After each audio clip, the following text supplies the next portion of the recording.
Hello guys, स्वागत है आपके अपने यूट्यूब चैनल एग्ज़ाम्स डेयर में। और आज हम स्टार्ट करने जा रहे हैं पैथोफिजियोलॉजी। आज हम इसमें देखेंगे मॉर्फोलॉजी ऑफ सेल इंजरी। तो चलिए आइए स्टार्ट करते हैं। मॉर्फोलॉजी ऑफ सेल इंजरी, इसमें दो पार्ट्स हैं। इसमें हमारा फर्स्ट है हमारा रिवर्सिबल सेल इंजरी और सेकंड है हमारा इरिवर्सिबल सेल इंजरी। चलिए पहले रिवर्सिबल देख लेते हैं हम।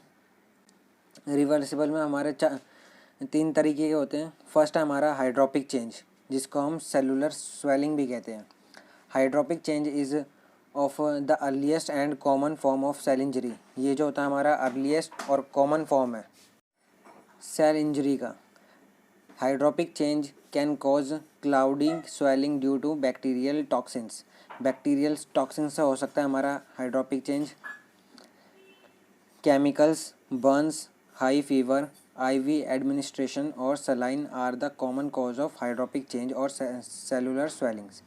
हाइड्रोपिक चेंज और सेलुलर स्वेलिंग के जो हमारे कॉजेज़ हैं वो है हमारे केमिकल्स की वजह से हो सकती है, हमारी बैक्टीरियल टॉक्सिन्स की वजह से हो सकता है, बर्न्स की वजह से हो सकता है, हमारा हाई फीवर की वजह से हो सकता है और IV एडमिनिस्ट्रेशन की वजह से हो सकता है।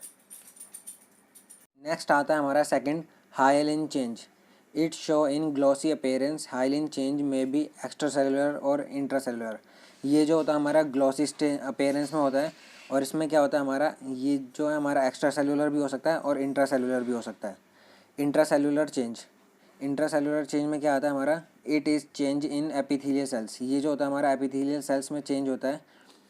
एग्जाम्पल में हमारा दे रखा है aggregation of filaments in hepatocytes during alcoholic liver cell injury. ज़्यादा अल्कोहल लेने से जो है वहाँ पर हमारी सेल इंजरी कॉज हो जाती है, जो कि हमारे हेपेटोसाइट्स में होता है। हेपेटोसाइट्स क्या होते हैं, ये हमारे लीवर सेल्स हैं। इनमें क्या होता है हमारा एग्रीगेशन होता है फिलामेंट्स का लीवर सेल्स में। तो ये है हमारा इंट्रासेलुलर का एग्जाम्पल। सेकेंड है हमारा extra cellular. Extra cellular changes में क्या आता है हमारा, it is mostly seen in connective tissue. ये जो होता है हमारा मोस्टली कनेक्टिव टिश्यूज़ में होता है। इसका एग्जाम्पल हमारा हाइलिन आर्टीरियोस्क्लेरोसिस इन रीनल वेसल्स ड्यूरिंग हाइपरटेंशन। जब हमारे ज़्यादा हाइपरटेंशन होती है उस केस में हमारे जो है रीनल वेसल्स में आर्टीरियोस्क्लेरोसिस हो जाती है। इसमें क्या होता है हमारा जो आर्टरीज़ होती हैं उसमें हमारा जो होता है जो फाइबर्स है वो एक्यूमुलेट होना स्टार्ट हो जाती है और वो जो हमारी थोड़ी रिजिड टाइप हो जाती है। इसको हम कहते हैं आर्टीरियोस्क्लेरोसिस। ये जो होता है हमारा हाइपरटेंशन के केस में होता है। ये एग्जांपल है हमारा एक्स्ट्रा सेलुलर चेंज का। और थर्ड है हमारा म्यूकॉइड चेंज। म्यूकॉइड चेंज क्या होता है हमारा, ये एपिथेलियल म्यूसिन्स में होता है। जैसा कि हमारा म्यूकॉइड लिखा है, ये हमारा म्यूसिन लेयर में होता है। इसमें एग्जांपल है हमारा cystic fibrosis of pancreas. Pancreas की जो फाइब्रोसिस हो जाती है उसमें जो होता है फाइबर्स का एक्यूमुलेशन हो जाता है, जिसकी वजह से हमारी जो है सिस्ट पड़ जाते हैं। मतलब सिस्ट क्या होती है हमारी गांठ टाइप, गांठें बन जाती है ना, वैसे हमारा सिस्ट फॉर्म हो जाती है हमारी पैनक्रियाज में। ये कुछ टर्म्स है जो कि हमारी मॉर्फोलॉजी ऑफ सेल इंजरी से रिलेटेड है। तो चलिए आइए देख लेते हैं। फर्स्ट है हमारी एट्रोफी। एट्रोफी क्या होता है, decrease in size of the body parts और सेल्स और ऑर्गन्स। जब हमारी सेल्स या फिर ऑर्गन्स या फिर हमारा कोई भी बॉडी पार्ट्स का साइज जो है वो डिक्रीज हो जाता है, उसे हम कहते हैं एट्रोफी। इसमें क्या होता है, muscles atrophy can occur due to malnutrition. हमारा मेल न्यूट्रिशन की वजह से एट्रोफी कॉज हो सकता है। एज की वजह से हमारा एट्रोफी कॉज हो सकता है। और जेनेटिक फैक्टर्स, ये भी हमारा बहुत इंपॉर्टेंट रोल प्ले करता है एट्रोफी में। और हमारा lack of physical activities. Next आती है हमारी हाइपरट्रॉफी। हाइपरट्रॉफी क्या होती है, increase in size of the body parts. इसमें क्या होता है हमारा बॉडी पार्ट्स के जो साइज़ होता है या सेल्स का जो साइज़ होता है वो इंक्रीज़ हो जाता है। और वहीं हम एट्रोफी में देखें तो इसमें जो साइज़ है डिक्रीज़ हो रहा था। इसमें क्या होता है, muscle hypertrophy can achieved through exercise. हमारा मसल हाइपरट्रॉफी जो होता है वो हम अचीव कर सकते हैं एक्सरसाइज की हेल्प से। थर्ड आता है हमारा हाइपरप्लेजिया।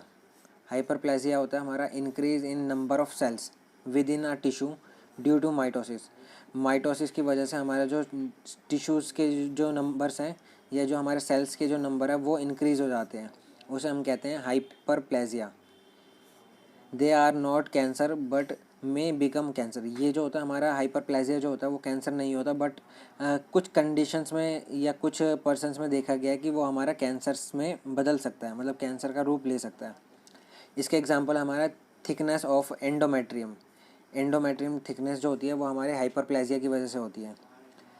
फोर्थ आता है हमारा मेटाप्लेजिया। मेटाप्लेजिया क्या होता है? Conversion of mature differentiated cells into another form of mature sales.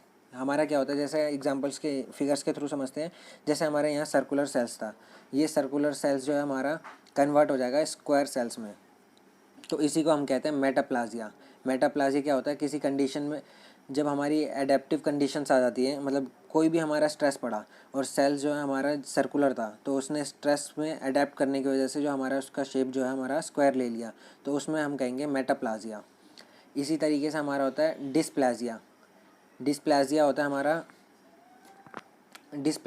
है हमारा cell look abnormal under microscope. ये जो होता है हमारा एबनॉर्मल होता है हमारा माइक्रोस्कोप में देखने से, जो हमारा जो सेल होता है वो एबनॉर्मल दिखाई देता है, but are not cancerous cells. ये जो होता है हमारा कैंसर सेल्स नहीं होता। Dysplasia is not cancer but it may sometimes become cancer. ये भी जो है हमारा जो हमारा हाइपरप्लेजिया की तरह ये जो है हमारा कैंसर नहीं होता, बट ये कुछ कंडीशंस में जो होता है हमारा कैंसर में मतलब कन्वर्ट हो सकता है। इसका भी एग्जांपल हमारा क्या है? हमारे जो सर्कुलर सेल्स थे, जब हमारा जो सर्कुलर सेल्स पे हमारा जो है स्ट्रेस पड़ा, तो उस स्ट्रेस को अडेप्ट करने की वजह से हमारा जो सेल्स को सर्वाइव करने की वजह से सेल्स ने जो है अपनी शेप चेंज कर लिए। जैसे कि यहाँ पर एक स्क्वायर में कन्वर्ट हो गया, एक सर्कल में हो गया और एक हेक्सागन में हो गया, तो इसी को हम कहते हैं डिस्प्लाजिया। मतलब जो होता है सारे सेल्स जो होते हैं वो एबनॉर्मल दिखने लग जाते हैं, मतलब पहले से अलग दिखने लग जाते हैं। तो यही हमारी कुछ टर्म्स थी। नेक्स्ट आती है हमारी morphological changes in irreversible cell injury. वहाँ हमने रिवर्सिबल सेल इंजरी का देखा था, यहाँ हम देख रहे हैं इरिवर्सिबल सेल इंजरी। इसमें सबसे पहला आता है ऑटोलाइसिस। ऑटोलाइसिस में क्या होता है? It is also known as self digestion. इसको हम सेल्फ डाइजेशन भी कहते हैं। It may be occur due to postmortem changes when there is complete absence of inflammatory substance. हमारा इसमें क्या होता है, मतलब सेल्स जो है अपने आप ऑटोलाइसिस मतलब अपने आप ब्रेक डाउन होने लग जाते हैं, डाई होने लग जाते हैं, मरने लग जाते हैं। इसमें क्या होता है, हमारा इन्फ्लेमेटरी सब्सटेंस जो होता है वो जो कि हमारा इन्फ्लेमेशन कॉज करता है वो अपसेंट होता है। It it is occur by hydrolytic enzymes. ये जो होता है हमारा हाइड्रोलिटिक एंजाइम्स की वजह से होता है। हाइड्रोलिटिक एंजाइम्स जो होते हैं वो सेल्स को डाइजेस्ट करना स्टार्ट कर देते हैं, मतलब ब्रेक डाउन करना स्टार्ट कर देते हैं। Liberated by lysosome of the cell. जो कि हाइड्रोलिटिक एंजाइम्स जो होते हैं वो हमारे लाइसोसोम में प्रेजेंट होते हैं। जब लाइसोसोम्स हमारा जो है इनको रिलीज़ कर देगा, तो ये हाइड्रोलिटिक एंजाइम्स जो हैं और सेल्स को जो ब्रेक करने लग जाएंगे, मतलब उसको मतलब डाई करने लग जाएंगे, उसे मार देंगे।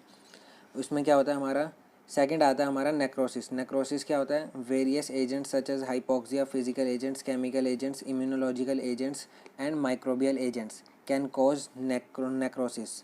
ये जो होता है हमारा physical agents, hypoxia, chemical agents और इम्यूनोलॉजिकल एजेंट्स और माइक्रोबियल एजेंट्स, ये सब जो है मिलकर हमारा क्या कॉज करते हैं? नेक्रोसिस। नेक्रोसिस क्या होता है? इसमें हमारा आया था टाइप्स ऑफ नेक्रोसिस। नेक्रोसिस के टाइप्स दे रखे हैं हमारे। फर्स्ट है हमारा coagulative necrosis. It is irreversible cell death caused by ischemia. Ischemia की वजह से जो होती है हमारी इरिवर्सिबल सेल डेथ होती है, उसे हम कहते हैं coagulative necrosis. And from chemical and bacterial agents. It is one of the most common type of necrosis which mainly affect the heart and kidney. ये जो होता है सबसे कॉमन टाइप ऑफ नेक्रोसिस होता है जो कि हमारा हार्ट और किडनी को अफेक्ट करता है। Some of the morphological changes observed. कुछ मॉर्फोलॉजिकल चेंजेस जो होते हैं हमारे कोएगुलेटिव नेक्रोसिस में वो हमारे होते हैं पाइक्नोसिस, कैरियोथैक्सिस एंड कैरियोलाइसिस। पाइक्नोसिस में क्या होता है, हमारा न्यूक्लियस जो होता है वो हमारा स्मॉल हो जाता है due to condensation of nuclear chromatins. जो हमारे न्यूक्लियर क्रोमेटिन्स होते हैं वो कंडेंस हो जाते हैं, इसी वजह से जो हमारा न्यूक्लियस होता है वो स्मॉल हो जाता है। सेकेंड आता है हमारा कैरियोथैक्सिस। When a pygnotic nucleus fragmented into many smaller granules lumps। जब हमारा जो न्यूक्लियस होता है वो ब्रेक डाउन हो जाता है फ्रैगमेंट्स में, मतलब अलग अलग हिस्सों में ब्रेक डाउन हो जाता है और स्मॉलर ग्रैन्यूल्स और लम्प्स बना लेता है, मतलब छोटे छोटे ग्रैन्यूल्स की फॉर्मेशन कर देता है। और हमारा फ्रैगमेंट में मतलब कुछ जैसे ये हमारा डीएनए, इसके हमारे पार्ट्स हो गए और ये हमारा कन्वर्ट हो गया इसमें, छोटे छोटे फ्रैगमेंट्स बना लेता है। ये हमारा होता है कैरियोथैक्सिस। और कैरियोलाइसिस क्या होता है हमारा? When pyknotic nuclear excluded from the cell. जब हमारा पाइगनोटिक न्यूक्लियस जो होता है वो हमारा सेल से बाहर चला जाता है, मतलब उसको हम डिग्रेड कर देते हैं कम्प्लीटली, उसे हम कहते हैं कैरियोलाइसिस। तो ये हमारे जो है मॉर्फोलॉजिकल चेंज थे जो कि हमारे कोएगुलेटिव नेक्रोसिस में होते हैं। सेकंड आता है हमारा लिक्विफेक्टिव नेक्रोसिस। लिक्विफेक्टिव नेक्रोसिस क्या होता है? When the rate of dissolution of necrotic sales is faster than the rate of repairs. जब हमारा रेट ऑफ रिपेयर से ज़्यादा हमारा फास्ट होगा रेट ऑफ डिसोल्यूशन, मतलब जो सेल है वो हमारा तेज़ी से डिसॉल्व हो रहा है एज़ कम्पेयर टू रिपेयर होने के, it is called liquefaction necrosis. इसे हम लिक्विफेक्शन नेक्रोसिस कहते हैं। It is observed, it is mostly caused in the brain और इन सॉलिड टिश्यू। ये जो होता है हमारा ज़्यादातर ब्रेन में होता है और हमारा सॉलिड टिश्यू में होता है। It's main cause is ischaemic injury and bacterial infection and fungal infection. इसका जो मेन कॉज होता है वो हमारा इस्कीमिया होता है और बैक्टीरियल इन्फेक्शन होता है और फंगल इन्फेक्शन होता है। ये तीन जो है मेन कॉजेज़ होते हैं। थर्ड आता है हमारा फैट नेक्रोसिस। फैट नेक्रोसिस क्या होता है? It mostly affect the adipose tissue. ये जो होता है हमारा एडिपोज टिश्यू को अफेक्ट करता है एंड रिजल्ट्स इन ट्रॉमा, जो कि हमारा ट्रॉमा में आ जाता है। मतलब ये जो होता है एडिपोज टिश्यू को में ट्रॉमा कॉज करता है। The features which determine this type of necrosis is the presence of triglycerides in the adipose tissue. Adipose tissue में क्या होता है हमारा, ये ब्रेक डाउन कर देता है फैट को इनटू ट्राइग्लिसराइड्स और ग्लिसरॉल में कन्वर्ट कर देता है। अगर हमारे एडिपोज टिश्यू में हमारा ट्राइग्लिसराइड प्रेजेंट है, मतलब ट्राइग्लिसराइड्स का जो लेवल है वो हाई है, तो इसका मतलब क्या है, हमारा वहाँ पर हमारा फैट नेक्रोसिस हो रहा है। फोर्थ आता है हमारा caseous necrosis. In TB infection necrosis found in which is called caseous necrosis. TB infection के केस में जो होता है हमारा केशियस नेक्रोसिस होता है। In this both coagulative and liquefactive necrotic are found in caseous necrosis. इसमें जो होता है हमारा कोएगुलेटिव नेक्रोसिस भी होता है और लिक्विफेक्टिव नेक्रोसिस भी होता है, दोनों एक ही साथ होते हैं। The necrotic cells are fail to retain the cellular outline. जो होता है हमारा इसका जो होता है, जो आउटलाइन होती है, सेलुलर आउटलाइन होती है, वो डैमेज होना स्टार्ट हो जाती है, जो कि हमारी दोबारा रिटेन नहीं हो पाती। इसे हम कहते हैं केशियस नेक्रोसिस, और ये हमारा होता है टीबी इन्फेक्शंस में। फिफ्थ हमारा आता है फिब्रिनॉइड नेक्रोसिस। फिब्रिनॉइड नेक्रोसिस क्या होता है? In this plasma proteins accumulate in injured blood vessels. इसमें क्या होता है हमारा जो प्लाज्मा प्रोटीन्स होते हैं वो एक्यूमुलेट होना स्टार्ट हो जाते हैं इंजर्ड ब्लड वेसल्स में। इसे हम कहते हैं फिब्रिनॉइड नेक्रोसिस। इसी के साथ हमारा जो नेक्रोसिस है उसके हमने 5 टाइप्स कर लिए हैं। नेक्स्ट आता है हमारा एपोप्टोसिस। एपोप्टोसिस क्या होता है? ये बहुत ही इंपॉर्टेंट टॉपिक है और बहुत बार इसको एग्जाम्स में 10 मार्क्स में पूछा गया है। तो चलिए आइए देख लेते हैं। एपोप्टोसिस क्या होता है हमारा? Programmed cell death. मतलब प्रोग्राम सेल डेथ जो होता है हमारा, मतलब हमारी बॉडी उसको प्रोग्राम करके उसको उस सेल को डेथ करती है। No inflammation. इसमें जो होता है हमारे इन्फ्लेमेशन कॉज नहीं होती है, और ये इसे हम एक्टिव प्रोसेस कहते हैं। इसमें हमारे एग्जांपल्स दे रखे हैं। फर्स्ट हमारा आता है एम्ब्रियोजेनेसिस। एम्ब्रियोजेनेसिस में क्या होता है? जैसे हमारी फर्टिलाइजेशन टेक प्लेस, फर्टिलाइजेशन हुई, फिर हमारा जाइगोट फॉर्मेशन हुआ, फिर हमारा जाइगोट से जो एम्ब्रियो है, एम्ब्रियो फॉर्मेशन हुआ। एम्ब्रियो फॉर्मेशन से जो होता है हमारा ऑर्गेन्स होंगे, जो ऑर्गेन्स से एक्स्ट्रा जो हमारा, जैसे ये इमेज है, जैसे हमारा ये जो एम्ब्रियो को सर्कुलर होता है, फिर जो हमारे एक्स्ट्रा जो सेल्स होते हैं जो कि हमारे बाय मिस्टेक फॉर्म हो चुके हैं, उनका जो उनको जो डेथ करते हैं वो हमारा एपोप्टोसिस की हेल्प से करते हैं। इसमें जो होता है हमारा एम्ब्रियो जो होता है, फिर हमारे जो ऑर्गेन्स बनते हैं वो प्रॉपर शेप में होते हैं, और जो प्रॉपर शेप्स के अलावा जो हमारे दूसरे जो सेल्स होते हैं जो कि हमारे एक्स्ट्रा पड़े होते हैं, जिनका कोई यूटिलाइजेशन नहीं होता या कोई भी वर्क नहीं होता, उनको हम एक्स्ट्रा सेल्स होते हैं उनको हम रिमूव कर देते हैं एपोप्टोसिस की हेल्प से। सेकंड एग्जांपल आता है हमारा hormone dependent tissue. Hormone dependent tissue, इसमें भी हमारा जो है एपोप्टोसिस आता है। इसमें क्या होता है हमारा एंडोमेट्रियम जो लाइनिंग होती है वो यूट्रस की वो फॉर्म होना स्टार्ट होती है। फिर हमारा क्या होता है एस्ट्रोजन एंड प्रोजेस्टेरोन, इसका लेवल हाई होता है, और अगर हमारा फर्टिलाइजेशन टेक प्लेस नहीं हुआ तो हमारा जो है इसको ब्रेक डाउन, जो एंडोमेट्रियम लाइनिंग है वो ब्रेक डाउन हो जाएगी, with the help of hormone, मतलब हार्मोन जो है वो हमारा आकर सिग्नल देगा और हमारी एंडोमेट्रियम जो लाइनिंग है वो ब्रेक होना स्टार्ट हो जाएगी। अगर फर्टिलाइजेशन हो गया तो हमारा जो हार्मोन आएगा वो हमें वो जो एंडोमेट्रियम लाइनिंग को है वो मेंटेन कर देगा। तो यही जो होता है हमारा, इसे कहते हैं हार्मोन डिपेंडेंट टिश्यू। इसमें क्या दे रखा है, some tissues are hormone dependent to grow. कुछ टिश्यूज़ जो होते हैं वो हमारे हार्मोन के ऊपर डिपेंडेंट होते हैं। If hormones level is decrease और रिमूव सेल एपोप्टोसिस होकर, अगर हमारा जो हार्मोन लेवल है वो डिक्रीज़ हो जाएगा या हमारा रिमूव हो जाएगा, उस केस में हमारा क्या होगा, सेल जो है एपोप्टोसिस में चला जाएगा। To maintain the endometrium lining of uterus, endometrium lining uterus की जो मेंटेन करने के लिए सम हार्मोन्स आर रिस्पॉन्सिबल, कुछ हार्मोन्स हमारे रिस्पॉन्सिबल होते हैं जो एंडोमेट्रियम लाइनिंग को मेंटेन करते हैं। इसमें हमारे दो हैं, फर्स्ट हमारा एस्ट्रोजन और सेकंड हमारा progesterone. During menstruation cycle the level of these hormones are shed off due to apoptosis process. ये जो होता है हमारा, जो ड्यूरिंग मेंस्ट्रुएशन साइकिल के दौरान हमारा जो होता है, इन दोनों जो हार्मोन है इन दोनों का जो लेवल है वो हमारा सडनली डिक्रीज हो जाता है, जिसकी वजह से हमारा एपोप्टोसिस प्रोसेस होती है और इसी की हेल्प से हमारा जो है एंडोमेट्रियम लाइनिंग जो है वो डिग्रेड हो जाती है। थर्ड एग्जांपल आता है हमारा WBC formations, white blood cells formation. इसमें एग्जांपल दे रखा है, B cells and T cells contain genes that recognise the specific antigen and destroy it. B cells और टी सेल्स पे स्पेशल जीन्स होते हैं जो कि हमारे रिकॉग्नाइज करते हैं स्पेसिफिक एंटीजेंस को और डिस्ट्रॉय करते हैं। Some of the lymphocytes are self reactive, कुछ लिम्फोसाइट्स जो होते हैं वो सेल्फ रिएक्टिव होते हैं।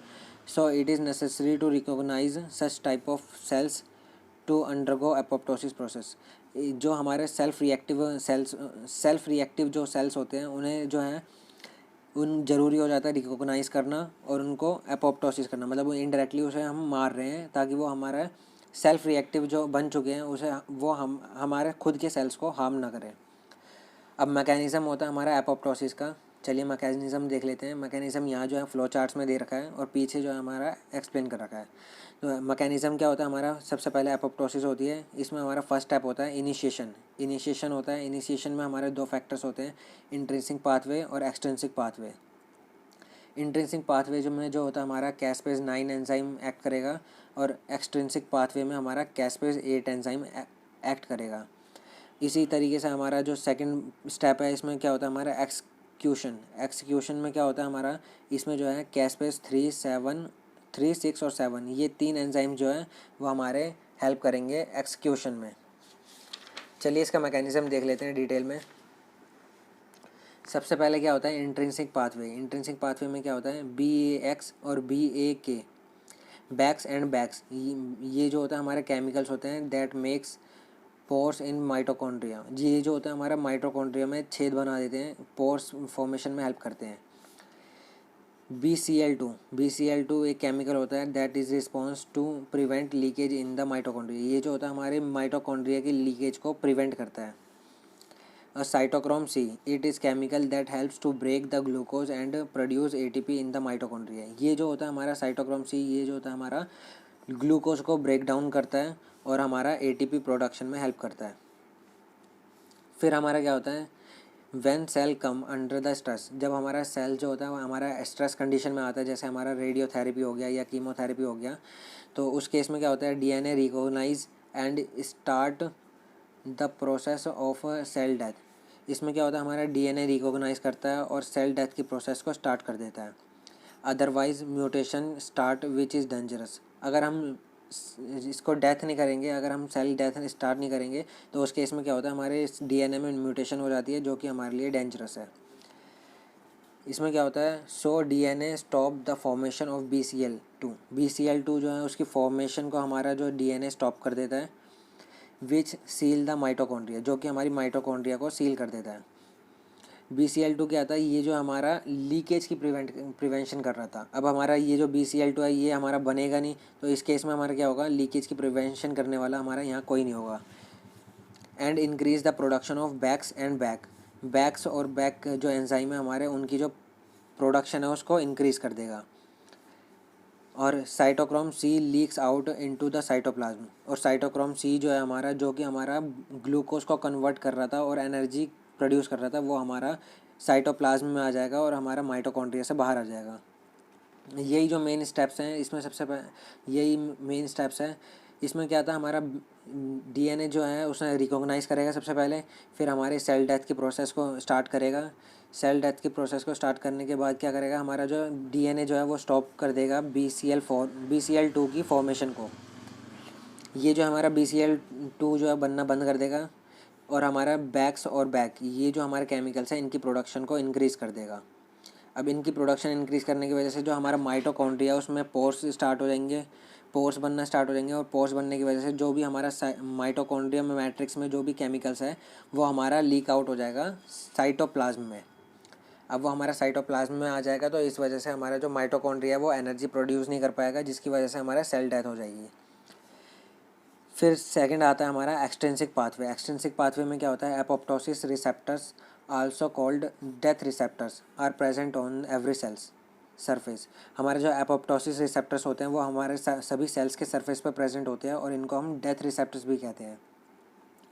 If the death ligand come and attach with the receptors, अगर हमारा डेथ लीगेंड जो होता है वो हमारा डेथ लीगेंड जो हमारा आएगा और हमारे डेथ रिसेप्टर्स के साथ अटैच हो जाएगा, उस केस में हमारा क्या होता है, कैस्पेज 8 एक्टिवेट हो जाता है। कैस्पेज 8 जो है हमारा एक एंजाइम है जो एक्टिवेट हो रहा है, जो कि हमारा रिस्पॉन्सिबल है एपोप्टोसिस को कराने के लिए। हमारा जो है कैस्पेज 8 जो है वो हमारा एक्टिवली पार्टिसिपेट करता है हमारी एपोप्टोसिस प्रोसेस में। कैस्पेज 8 हमारा एंजाइम जो एक्टिवेट हो जाएगा, फिर हमारा जो है एपोप्टोसिस ओकर, मतलब हमारा सेल डेथ होना स्टार्ट हो जाएगा। ये जो होता है हमारा 2 स्टेप्स तो हो गए हैं। इस फर्स्ट होता है हमारा इंट्रिंसिक पाथवे और सेकंड होता है हमारा एक्सट्रिंसिक पाथवे, और इन दोनों के बाद हमारा थर्ड स्टेप आएगा हमारा एक्सक्यूशन का। एक्सक्यूशन में क्या होता है हमारा, इसमें जो होता है हमारा इंट्रिंसिक पाथवे जो होता है हमारा कैस्पेज 9 एंजाइम रिलीज़ करेगा, और एक्सट्रिंसिक पाथवे हमारा कैस्पेज 8 एंजाइम रिलीज़ करेगा और एक्टिवेट कर देगा। ये दोनों मिलके जो है कैस्पेज 9 और कैस्पेज 8 दोनों मिलकर जो है हमारे कैस्पेज 3, 6 और 7 इन तीनों एंजाइम्स को एक्टिवेट कर देगा, जिसकी वजह से हमारा एंडोन्यूक्लियस जो है हमारा एंजाइम्स एक्टिवेट हो जाएगा। अब एंडोन्यूक्लियस एंजाइम्स कौन सा होता है हमारा, जो कि हमारे डीएनए को डिसॉल्व कर देगा। अब डीएनए डिसॉल्व हो जाएगा तो सेल डेथ हमारी कंप्लीट हो जाएगी। सबसे पहले हमने क्या करा था, हमारे जो माइटोकॉन्ड्रिया है उसको डिग्रेड करा था, उसमें पोर्स बनाए थे, जिसकी वजह से हमारा जो है साइटोक्रोम C हमारा माइटोकॉन्ड्रिया से साइटोप्लाज्म में आ गया था। और फिर नेक्स्ट हमारा जो होता है, हमने एक्सट्रिंसिक पाथवे में हमने कैस्पेज 8 एंजाइम एक्टिवेट करा था। कैस्पेज 8 एंजाइम जो है वो कैस्पेज 9 एंजाइम्स के साथ रिएक्ट करके हमारा कैस्पेज 3, 6 और 7 इन 3 कैस्पेज एंजाइम्स को एक्टिवेट कर देगा। और ये तीनों एक्टिवेट होने के बाद जो है हमारा एंडोन्यूक्लियस एंजाइम्स को एक्टिवेट कर देंगे, जिसकी वजह से जो है हमारा डीएनए डिसॉल्व हो जाएगा। अब डीएनए डिसॉल्व होने के बाद जो हमारी सेल डेथ कंप्लीट हो चुकी है। इसी तरीके से हमारा सेल डेथ होती है। नेक्स्ट आता है हमारा features of morphology of apoptosis, मतलब एपोप्टोसिस के हमारे कुछ फीचर्स हैं। इसमें क्या होता है हमारा सेल श्रिंकेज, मतलब सेल्स जो है सिकुड़ जाएगा। थर्ड है हमारा डीएनए कंडेंसेशन आल्सो कॉल्ड पाइक्नोसिस। इसमें क्या होता है हमारा डीएनए जो है वो कंडेंस हो जाता है, इसको हम पाइक्नोसिस भी कहते हैं। इसमें हमारा इन्फ्लेमेशन, नो इन्फ्लेमेशन, मतलब हमारी जो इन्फ्लेमेशन होती है वो हमारी नहीं होती इसमें। सेल मेम्ब्रेन इंटैक्ट, हमारे जो सेल मेम्ब्रेन है उसमें कोई डैमेज नहीं होता। फॉर्मेशन ऑफ एपोप्टोसिस बॉडी, मतलब हमारी एपोप्टोसिस बॉडी जो है उसकी फॉर्मेशन होती है। तो इसी के साथ हमारा एपोप्टोसिस कंप्लीट हो चुका है। ये बहुत ही इंपॉर्टेंट क्वेश्चन है जो एग्ज़ाम्स में कई बार रिपीट हो चुका है। आज हमने करा एपोप्टोसिस, नेक्रोसिस और morphology of cell injury reversible कर लिया और इरिवर्सिबल कर लिया, और इसी के साथ हमारा आज का टॉपिक कंप्लीट हो चुका है। हमने morphology of cell injury complete कर लिया है। चलिए नेक्स्ट लेक्चर में हम देखेंगे cell swelling, intracellular accumulation and calcification. तो चलिए गाइस मिलते हैं नेक्स्ट लेक्चर में। और जिन भी फ्रेंड्स को फार्मेसी रिलेटेड नोट्स चाहिए या प्रीवियस ईयर सॉल्व पेपर्स चाहिए वो हमारे टेलीग्राम चैनल से आके फ्री ऑफ कॉस्ट डाउनलोड कर सकते हैं।